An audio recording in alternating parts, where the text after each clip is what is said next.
Descomunal, cara. Há muitos anos eu não faço.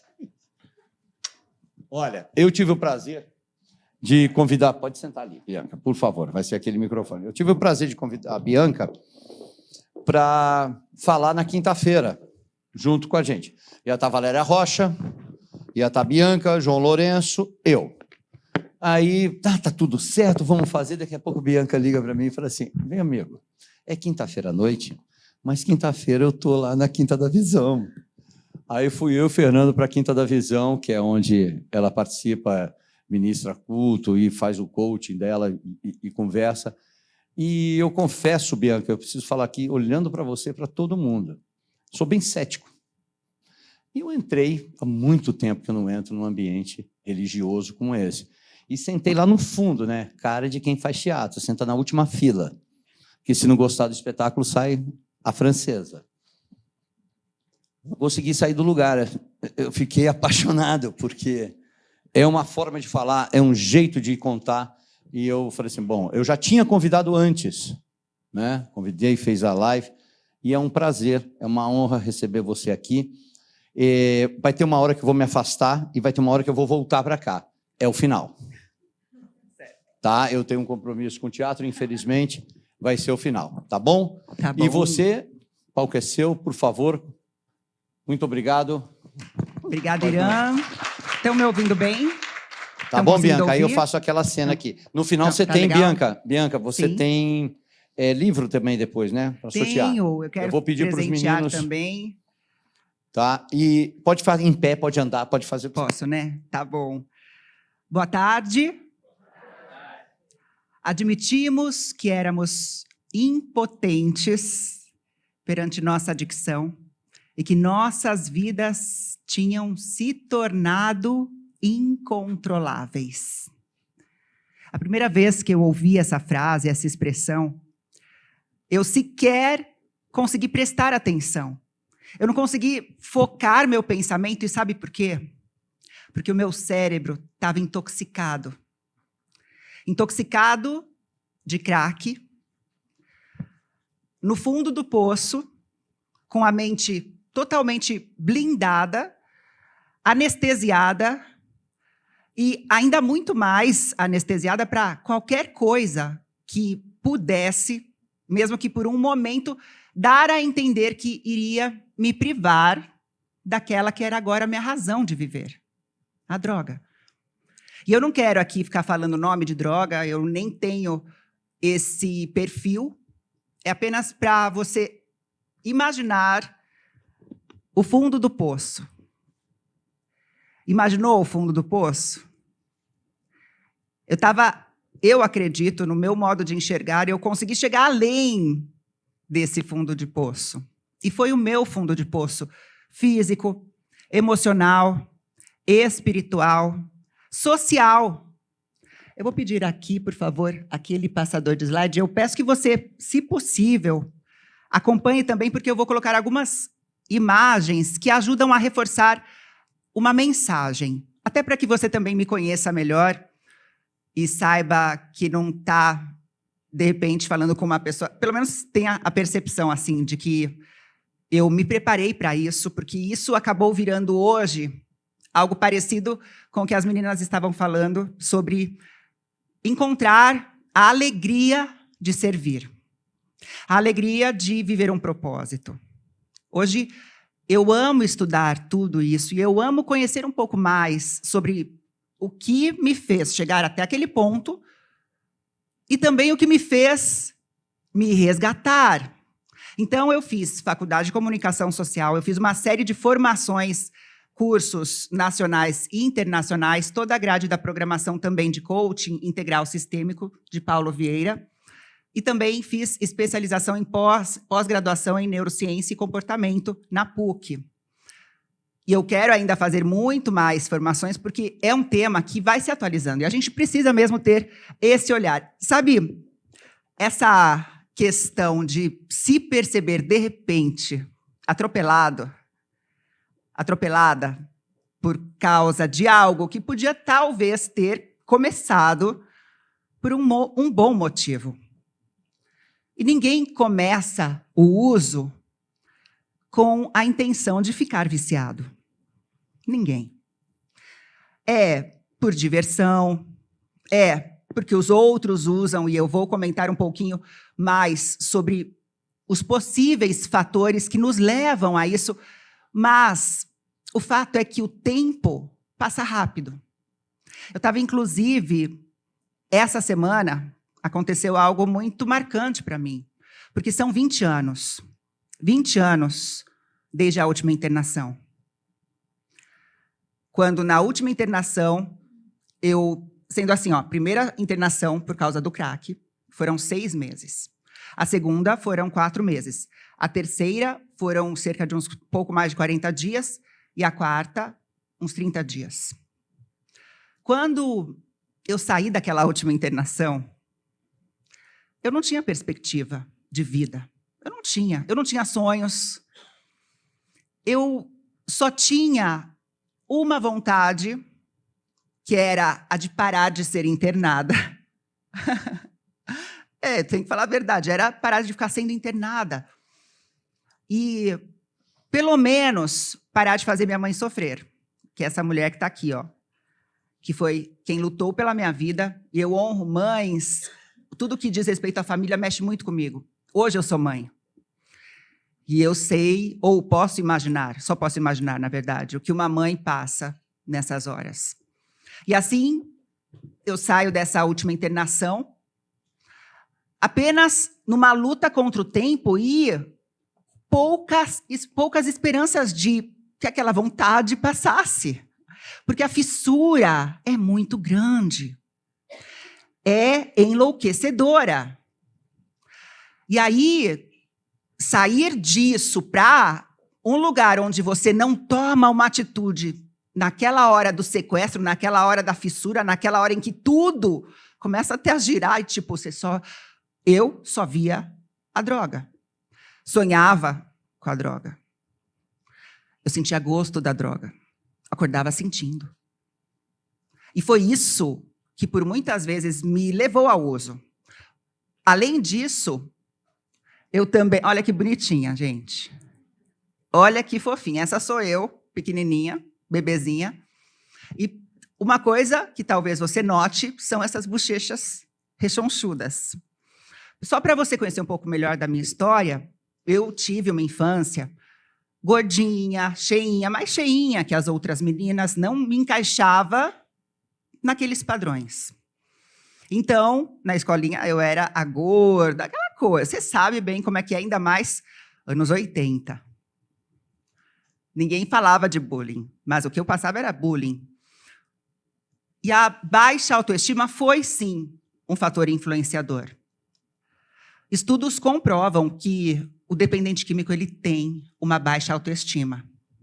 Agora, eu te pergunto, hoje, com tanta rede social, com pessoas maravilhosas na internet, quem não tem baixa autoestima quando olha para esse mundo onde tem tanta gente maravilhosa, rica, famosa, não é? Celebridades e... Eu até desconfio que todos nós temos isso. E aí eu fui pesquisar. Eu digo todos nós porque nas pesquisas 81% das pessoas têm uma baixa autoestima. Ou seja, é bem mais que a metade. Mas é só isso? Eu acredito que não. Mas a minha história foi essa. Eu precisava e eu queria muito ser aceita. E aí fui nesse padrão, assim, até uns 12 anos. E com 12 anos, aliás, ali eu tenho 8 anos. E essa roupa é uma roupa da minha mãe. Eu tinha 8 anos. Então, imagina, são impactos que eu recebi, impacto emocional muito grande. Então, ainda que com 12, 13 anos eu tenha virado modelo, eu emagreci, eu tive, inclusive, anorexia. Porque eu comecei a ter um pavor de engordar. E aí, nesse processo, virei modelo, entrei ali para o casting da Ford Models, nunca foi meu sonho. Meu sonho de criança era ser médica. Né, mãe? Era ser médica. Mas eu queria ser aceita. Eu queria integrar o grupo daquelas meninas que eram tão diferentes de mim. As bonitas, as magras. Então, uma hora eu virei a parte ali das magras, das bonitas. Só que eu não me encaixava, eu não me sentia integrante ali. Eu me sentia uma farsa. Uma farsa no meio de mulheres maravilhosas. Eu desfilei com Gisele Bündchen, com Ana Hickman, com a Isabela Fiorentino, mulheres que são maravilhosas. Então, eu me sentia uma farsa. E aí, nessa fase, para resumir, porque eu sei que vocês também têm um tempo corrido, a gente tem que também devolver aqui esse teatro, mas esse olhar, eu não tinha muita foto da minha fase de dependente do crack. E aqui, o que eu vejo simplesmente é um olhar. Eu olho para os meus olhos nessas fotos e eu vejo que é outro olhar. E eu me sinto muito mais cheia de vida hoje do que aí. Mesmo que seja 20 anos de diferença. E mesmo que aí eu sou muito mais nova, tinha uma vida até pela frente. Hoje eu tenho 41. Hoje eu tenho essa alegria de poder sempre andar com a minha mãe. E a minha mãe é minha companheiraça. Para qualquer parada, minha mãe está junto. Meu esposo, eu tenho um filho, que é esse menino bonitinho também da foto. E eu tenho a alegria de poder ter levado a minha história, falado sobre dependência química e sobre conscientização, sobre pais conversarem com seus filhos.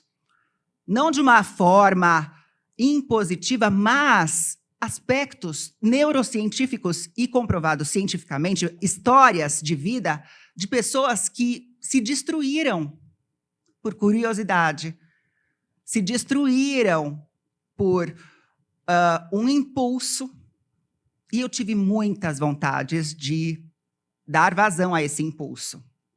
Especialmente quando vinha aquela história, aquela historinha interna, né? Ali as manivelas começam a rolar e a ideia é a última vez.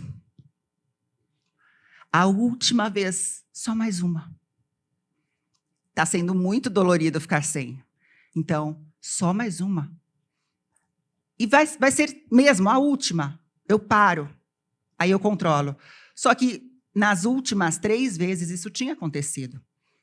Então, eu precisei aprender a conversar comigo. Porque se você tem alguém na sua família que é dependente, você sabe muito bem. Você pode falar o que for. Você pode querer para ele o que você quiser. Você pode desejar, orar, não é? Visualizar, meditar junto, falar 1000 coisas, incentivar, elogiar. Se ele decidir usar, não adianta. Ele vai usar. E eu tinha chegado num ponto em que eu tive certeza, eu ia morrer, porque o nível de compulsão era a base assim, de 1 quilo, sabe? Uma vez eu consumi cerca de 1 quilo, de uma vez, dias e dias, varada, eu perdi a noção dos dias, e eu sentia a morte muito perto de mim. Eu sentia. Menor perspectiva de futuro. A menor ideia de que um dia eu ia dar palestras sobre isso, eu ia para programas de televisão para falar sobre isso. A minha história já saiu na Folha, no UOL, na Gazeta. E eu conto porque eu decidi dar sentido a tudo isso. Foram 18 anos escondendo. Porque, como ele disse, né, o Irã comentou, eu sou de igreja, eu sou filha de pastor. Então, tinha já toda uma série de rótulos. Eu precisava ser a pessoa ideal, vamos dizer assim, uma pessoa que representa toda uma história, assim, e toda também um comportamento. Imagina, eu me expor, dizer que eu era uma dependente química, uma drogada, e que eu cheguei no fundo do poço do crack, que eu fugia e que eu morei na Cracolândia, praticamente ali naqueles arredores. Eu não podia falar isso. E o julgamento? E é por isso que tantos familiares sofrem sozinhos, porque não conseguem ver uma visão positiva de futuro, não conseguem se enxergar como seres humanos. Uma vez eu perguntei para minha mãe, mãe, o que foi que te fez virar a chave? Falei para ela, que te fez cair a ficha, porque a minha mãe foi quem procurou ajuda primeiro. A minha mãe, ela começou a frequentar Naranon, Alanon, e foi ela quem me levou essa ideia de, Bianca, o primeiro passo é o seguinte. E aí, quando ela começou a mudar, ela, de uma certa forma, conseguiu me ajudar a sair daquele fundo do poço. Mas uma vez eu perguntei para ela, e o que ela me disse foi, a frase que mais me impactou, e eu lá esperando, que era algum dado, né, científico, alguma pesquisa, alguma frase de efeito, ela falou assim, mãe também é gente. Legal, não é? Forte isso. A ficha para ela caiu quando ela ouviu, mãe também é gente. Por quê? Porque a mãe, o familiar, a pessoa que ama, quer ser o herói da situação. Quer ser o herói. Inabalável, estou ali para o que der e vier, ou sempre acertar. E vai errar. Vai errar. E certamente precisa tanto de ajuda quanto o dependente químico, porque começa a imitar os comportamentos do dependente químico. Essa é uma doença no cérebro, para começo de conversa. Então, da mesma forma que você trataria alguém com câncer, trataria, não é? Levaria no médico, procuraria ajuda. Então, por que tanto preconceito com a dependência química? É uma doença.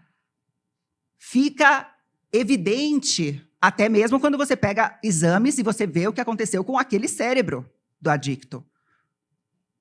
E você vê danos, você vê ali pontos que diferenciam-se de um cérebro saudável. Então, o cérebro fica doente. É um ponto crucial para que a gente possa levar essa mensagem e conscientizar, quebrar tabus. Levar essas ideias até para colégios, porque em todo lugar tem muita droga. Em todo lugar que a gente vai, percebemos jovens, cada vez mais jovens, usando. Então, se há uma má notícia, os danos deles podem ser muito graves. Mas a boa notícia, a neuroplasticidade. É a capacidade que o teu cérebro tem de se regenerar, de criar novas sinapses. Aquelas que morreram, morreram. Mas estudos têm comprovado que é possível restabelecer áreas, desenvolver. E aí, isso vem dos últimos 30 anos. Isso é recente. Não é algo que já foi profundamente estudado. Então, o quanto que a gente ainda não sabe? O quanto que a gente ainda vai descobrir? Mas é importante ter essa lembrança. Neuroplasticidade é a capacidade de se regenerar, de criar novas sinapses. E é por isso que dá ainda para ser feliz, dá ainda para ter momentos muito especiais, dá ainda, assim, depois da droga, ainda dá. Ainda dá. Dá para estudar, dá para aprender. Uma coisa que eu pensava que eu nunca ia conseguir. Dá para esquecer que a droga existe. Foi mais de um ano. Acordando e dormindo e sentindo o gosto daquela porcaria. Foi mais de um ano sentindo o gosto, sentindo o cheiro, lembrando, desejando. E é interessante porque, como eu te disse, eu vim de um lar cristão, essa é a minha história, não tem como eu fugir dessa história. Eu vim de um lar cristão. E aí, eu via tantas pessoas ali na igreja dizendo, eu recebi uma oração e, nunca mais tive vontade de usar. Eu ficava, poxa, e eu aqui sofrendo, babando, salivava de vontade. E por que eu não? Aí bate já aquela rejeição da infância até. Vem tudo junto. Pô, até Deus. Até Deus. Aquela rejeição vinha forte. E comigo não. a neuroplasticidade nos dá a esperança que ainda há futuro. E dá para ter uma visão positiva de futuro, dá para esquecer essa porcaria. Mas vamos falar de causas? Primeiro eu quero... Tem como ligar o som? Até? Ah, é? Ah, tá. Então, eu ia pôr um vídeo. Então, tudo bem, não tem problema. Ah, é?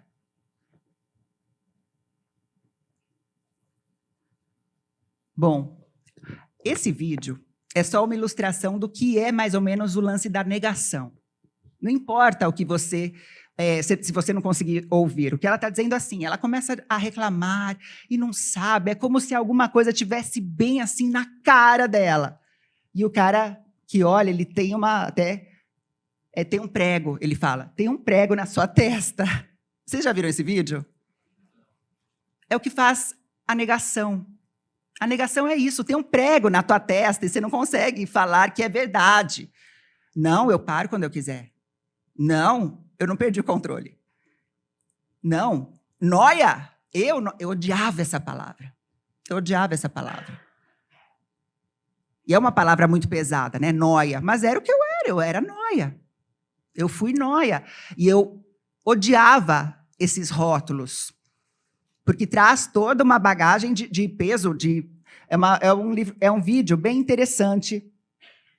Ilustra um pouco disso, do que é a nossa negação como dependentes químicos, mas é algo que o familiar também passa, porque ele não quer olhar para o filho, para a filha, e ver que ele se tornou um dependente químico, um nóia.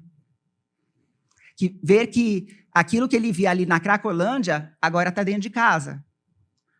Ou outro tipo de substância, mas a degradação é a mesma.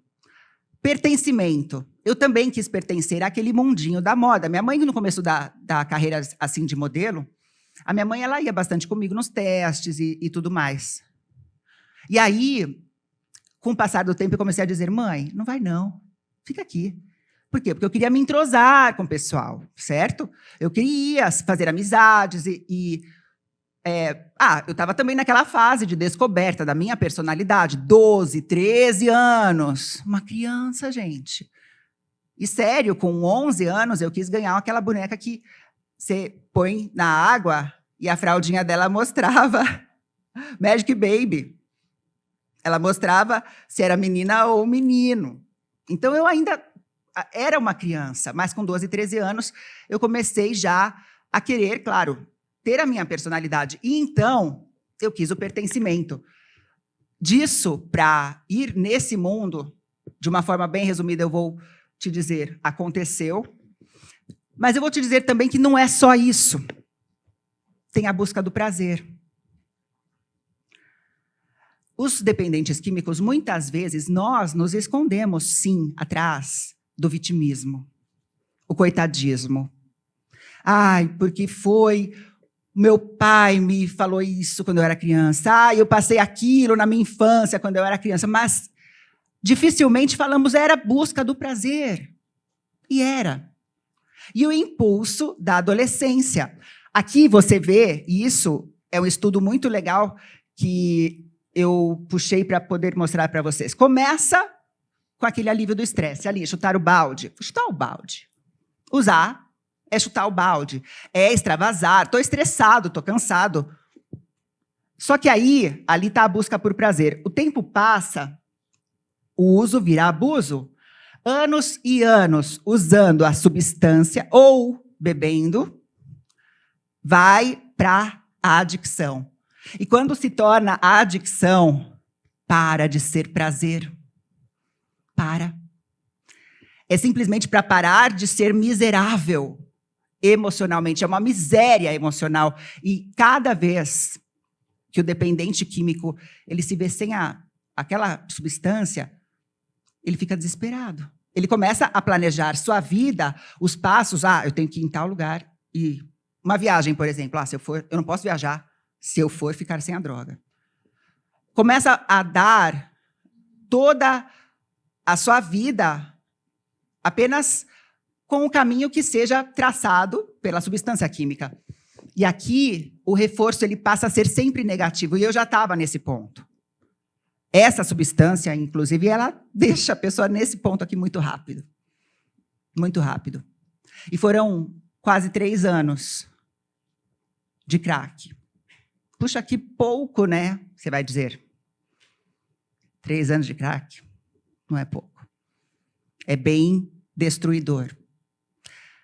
E é por isso que eu tinha tanto impacto e tanto apego e a vontade absurda de usar todo dia.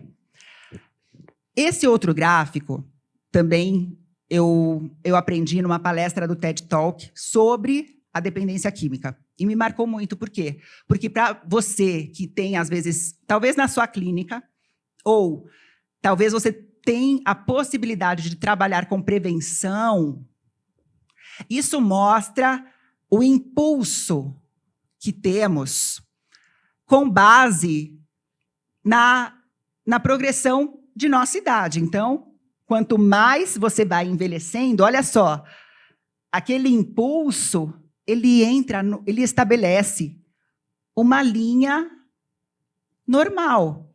Ele fica próximo até do impulso que um adulto teria. Então, o que você entende com isso?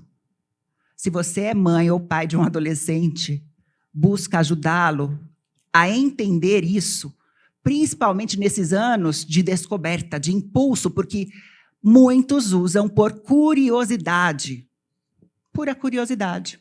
Eu quero saber como é. Nem sempre, gente, tem muitas pessoas que pensam que é só por causa de abuso. Ah, porque o pai e a mãe foi ruim. Ah, porque foi rejeitado na infância. Não é verdade. Muito é curiosidade. E hoje, com a mídia falando tão bem das drogas, defendendo que tem que legalizar, e quantos desses artistas têm vídeos na internet deles chapadões? Existe uma propaganda. Isso torna um atrativo, torna a substância um atrativo. Só que isso é como uma roleta russa. Porque eu poderia ter morrido. Outras pessoas que eu conheci morreram. Até mesmo um rapaz que foi na semana passada, na Quinta da Visão, que é essa reunião que eu faço, às quintas-feiras, vocês estão convidados. Eu faço essa reunião, e aí ele apareceu ali dizendo: ô, Bianca, você lembra de mim? Eu, não. Aí ele, eu vim aqui com meu pai e tal, a gente ficou ali a gente esteve internado, né, na primeira clínica que eu fiquei, que foi a Alvorada. E aí eu falei: poxa, que legal você aqui, tudo bom, você está bem, bibibi, bó. E há quanto tempo você está limpo? 5 meses. Eu estou livre dessa substância há 20 anos. Ele está há 5 meses. E ele até, com certeza, deve estar muito feliz por estar vivo. Porque outros que ele conheceu certamente também morreram. E a gente tem que cuidar, porque as crianças com 8 anos já estão tendo contato com o álcool. O Irã mesmo falou que com 8 anos ele foi elogiado porque tinha tomado o primeiro porre, 8 anos, por aí. Tinha tomado um porre. Ele falou isso lá no meu programa de rádio. Então, hoje talvez menos, mas ainda existe uma euforia em torno do álcool, até que vira um problema. 25 anos, é só com 25 que o nosso cérebro está formado. Então, imagina, aquela pessoa que começou com 11, 12, 13, nem tem ainda o cérebro formado. Isso devia ser algo assim muito mais divulgado, muito mais noticiado, porque não tem nem a formação de todas as sinapses, de todas as estruturas mesmo do cérebro para isso. Não é a hora de ser afetado por substâncias. São os nossos neurotransmissores em desequilíbrio. E com isso você entende o quê? A dopamina, a serotonina, substâncias, ocitocina também, são substâncias que trazem esse prazer. Só que aí, a partir do momento em que há um bombardeio de estímulos, aquilo fica totalmente desequilibrado. a gente precisa contar, e isso é um privilégio que temos também de viver esse tempo que vivemos. Há 30 anos não se sabia o que hoje estamos podendo saber, gente. É para a gente ficar feliz com isso. Estamos tendo o privilégio de ter acesso a algumas informações que tem tudo para mudar a vida das pessoas que a gente conhece.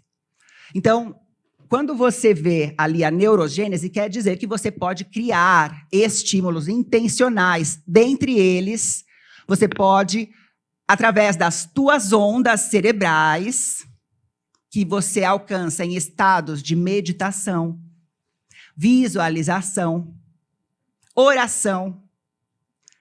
Agora, a oração da gratidão, e não a oração do coitadismo do... Estou precisando de uma vingança aqui, age para mim, essas coisas que, às vezes, a pessoa está tão triste, tão arrasada, tão deprimida, não é? Que faz uma oração nesse sentido, tipo, estão querendo me boicotar, estão querendo me passar a perna, ou o inimigo e tal. Esse tipo de oração não vai gerar as ondas cerebrais que nos ajudam a trazer a neurogênese. É em alfa, que são essas terceiras aqui, que você alcança esse estado em que você sai do estresse, você sai do vitimismo, você sai da paralisação e do modo sobrevivência de um tiranossauro rex que está te perseguindo. Existe um autor chamado Dr. Joe Dispenza. Alguém conhece?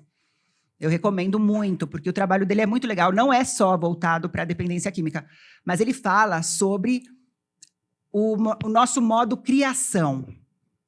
E você está em modo criação quando você está no modo alfa. Sob estresse, com redes sociais, toda hora, um monte de estímulos, e o WhatsApp, aquela cobrança, e a cabeça começa logo daquele jeito, pela manhã. Já nem começou e você já está daquele jeito.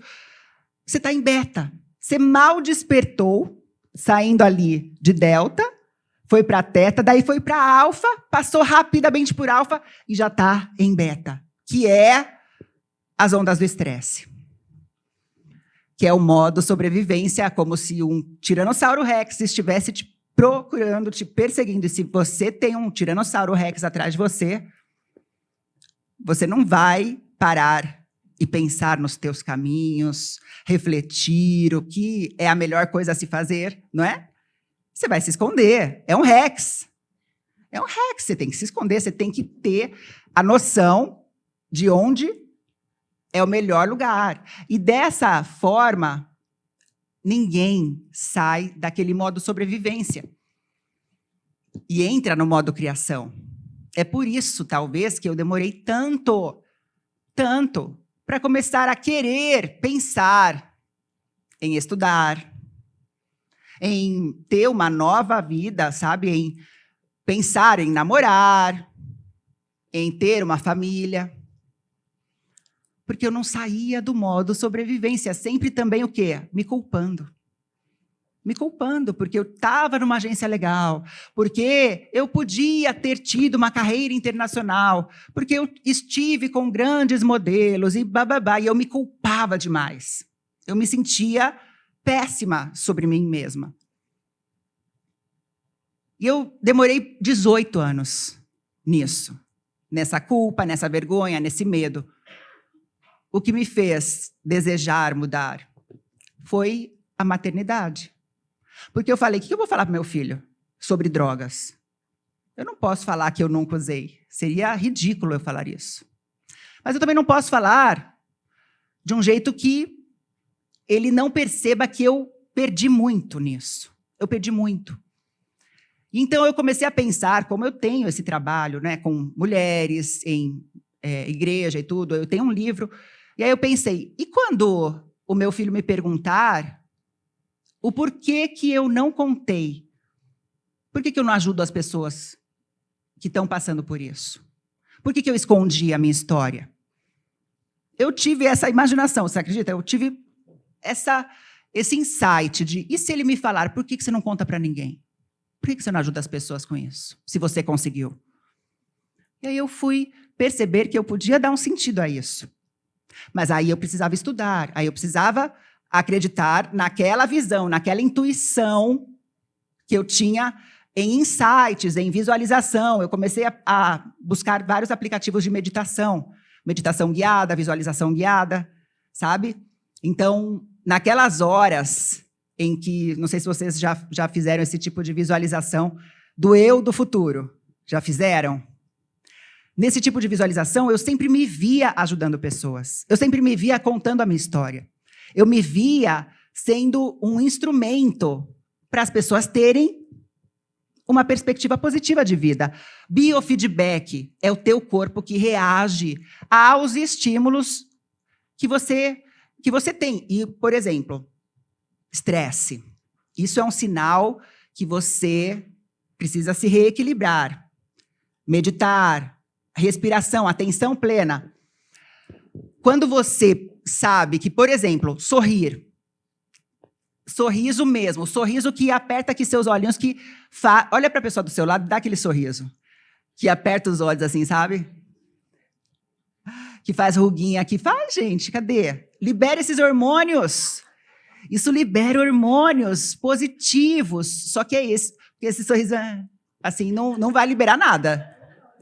Aquele que aperta os olhinhos e é comprovado, até por estímulos musculares forçados, você pode ter uma reação melhor. Você pode ter, no teu organismo, o despertar de novos hormônios, hormônios do bem.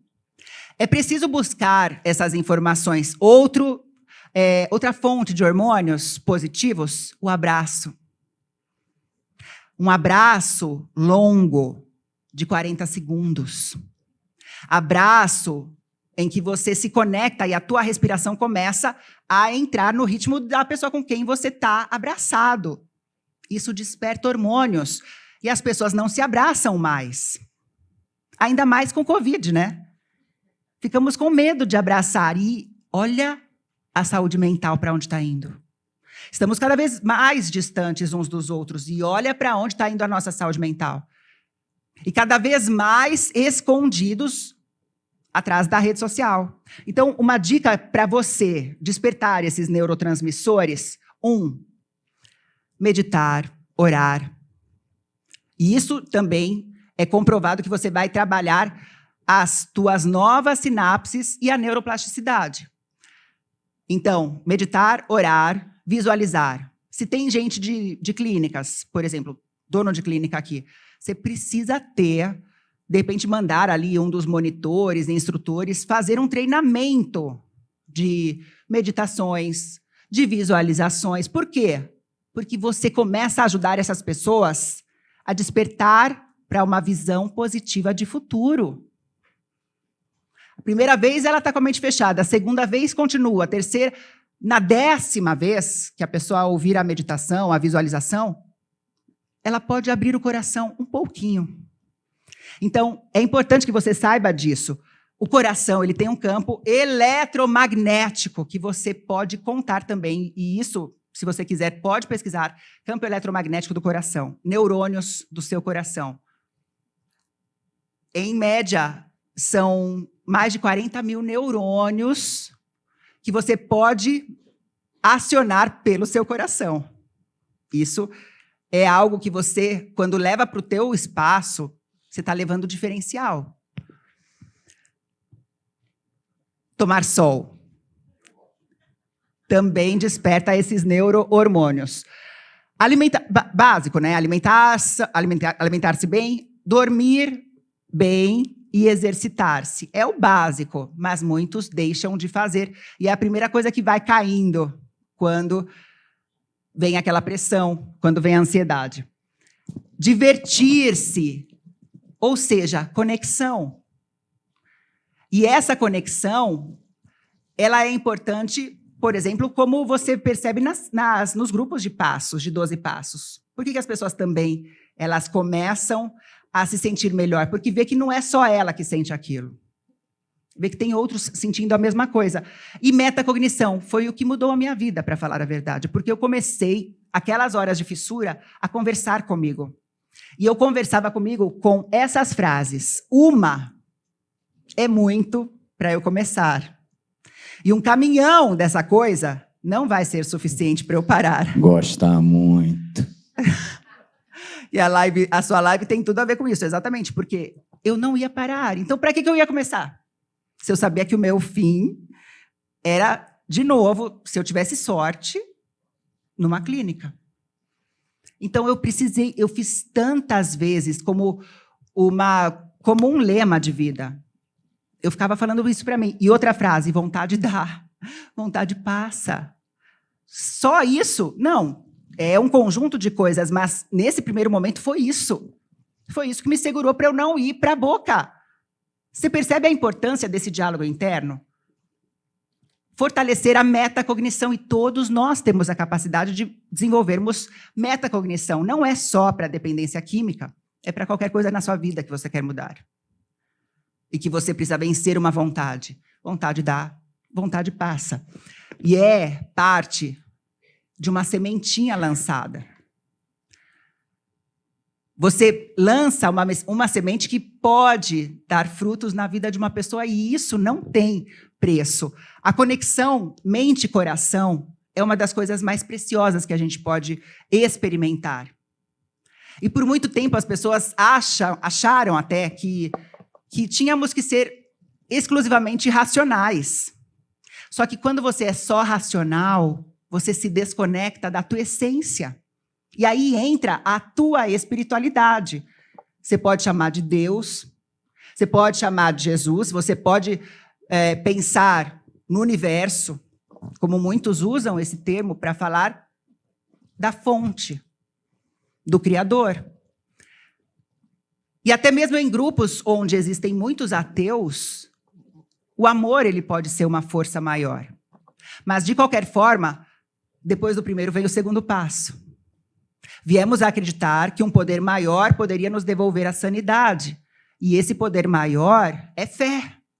É um passo de fé. E quando você dá esse passo de fé, ele é coração, não é razão. Porque não dá para você racionalizar Deus. Por mais que a gente pesquise e tenha avançado muito as pesquisas sobre a espiritualidade, a verdade é que ninguém tem como ter provas assim exatamente científicas de Deus. E aí a tua fé. Mesmo que a tua fé é de um futuro melhor, é de uma oportunidade de viver coisas novas. E eu estou aqui para trazer essa mensagem. Hoje, eu posso te dizer que eu tenho um monte de sonhos, um monte de ideias. Eu amo estudar, eu amo me divertir. E eu jamais pensei que isso ia acontecer. Eu jamais pensei que eu podia ter uma nova vida depois da droga. Mas existe. Por quê? Graças à neuroplasticidade. Isso não é só para o dependente químico, é para você também, que está limpo, que está limpa. Então, para terminar, uma dica. Jamais elimina isso da sua vida. E você vai ver, depois você pode até me mandar uma mensagem ali no Instagram, você compartilha comigo o que está acontecendo. Você tira da tua primeira hora do teu dia qualquer rede social, WhatsApp, só a primeira hora. Depois você entra. Mas a primeira hora do seu dia, começa meditando, ou visualizando, ou orando e agradecendo. Também tomando café. Isso, de qualquer forma, são atitudes que você traz o seu eu para o modo criação. Depois, tira a rede social, porque você tem a vida toda para olhar isso. Você não precisa entrar em beta logo que você abre o olho. Senão você já entra nesse modo sobrevivência, estresse, ansiedade, sem respirar. E a respiração que você precisa, então, aprender a fazer para esses momentos de estresse é a coerência cardíaca, ou a respiração em caixa. Já ouviu falar? Respiração em caixa? Você vai inspirar em 4 tempos. 1, 2, 3, 4. Você busca contar na sua mente, lógico. Segura por 4 tempos. 2, 3, 4. Solta o ar. 2, 3, 4. E mantém. 1, 2, 3, 4. Simples assim. E você faz isso por 2 minutos, você sai do modo sobrevivência. Eu queria te pedir para você fazer essa mesma respiração, mas agora de olhos fechados, para trazer a tua consciência para dentro. Se permita esse momento aqui agora. Você já está aqui. Então, fecha os olhos. Respira normalmente primeiro e deixa ir toda a preocupação, a ansiedade, o estresse, a cobrança. Deixa tudo do lado de fora por um pouquinho de tempo. Foca a tua atenção no lado de dentro. E inspira. 2, 3, 4. Segura. 2, 3, 4. Solta o ar. 2, 3, 4. E mantém. 2, 3, 4. Mais uma vez, inspira. 2, 3, 4. Segura. 2, 3, 4. Solte o ar. 2, 3, 4. E mantém. 2, 3, 4. E simples assim, pode ficar de olhos fechados só para eu te falar uma coisa. É como você pode, de manhã, mentalizar o seu dia. Um dia produtivo. Em vez de ter medo daquela reunião que tem para acontecer, você abençoar essa reunião. Você profetizar que a reunião será maravilhosa. Que vai dar tudo certo, que já deu certo. Você visualizar as coisas acontecendo para você. E aí você começa a visualizar um dia positivo. Positivo com pessoas que você gosta, almoçando saudável, bebendo água, se cuidando, fazendo atividade física. O teu dia correndo bem e você sem estresse, sem ansiedade, ajudando pessoas com as coisas que você já aprendeu e tendo um dia produtivo, aquele dia de produtividade tranquila. E você pode fazer isso, olha, em 2 minutos. Abre seus olhos. Está se sentindo bem? E imagina se você faz isso sem estar num lugar assim, num ambiente que não é o ideal. E eu não tenho uma música aqui para me apoiar. A gente não tem para esse momento, certo? Se você ouve uma música nesse momento, você começa até a chorar. Eu sou dessas, que eu choro até. Entendeu? Então, eu quero que você saiba que levar isso para as pessoas é um imenso diferencial e toca o coração. Porque foi a adicção uma marca emocional. Para libertar essas pessoas da dependência, da adicção, você também precisa ter um impacto emocional. E isso é um impacto emocional positivo. Querida Bianca. Quero te agradecer. Não, peraí. Ó, desta vez, eu vou pedir muito a paciência de vocês. Eu gostaria de ficar pelo menos mais 40 minutos aqui, fazendo perguntas e ela respondendo. Então, eu vou pedir para, assim que terminar, a Bianca vai descer, vai conversar com vocês aqui fora, no lobby aqui, vai trocar ideia. Tem o contato dela. Sim, pode mandar no Instagram, bianca.pagliarin. Eu... Bianca agradeço, viu, meu Pagliarin. querido? Obrigada, assim, Irã. É uma honra ter você aqui. Eu gostaria de ter mais tempo para todos os palestrantes, mas, infelizmente, eu sou escravo de organização. E tem que ser assim mesmo, tem que estar organizado, não tem jeito. Bianca gosta das coisas organizadas também. Muito obrigado pela... Mãe, muito obrigado, você está aí, guerreira, leoa. E, Bianca, parabéns. Eu sou fã. Eu faço live com ela, vou à rádio com ela. Quem acompanha, quem conhece o trabalho dela, sabe do que eu estou falando. E tem mais para frente também. Obrigada, pessoal. Obrigada. E qualquer coisa podem me chamar, tá bom? Então, vou pedir agora... Gratidão.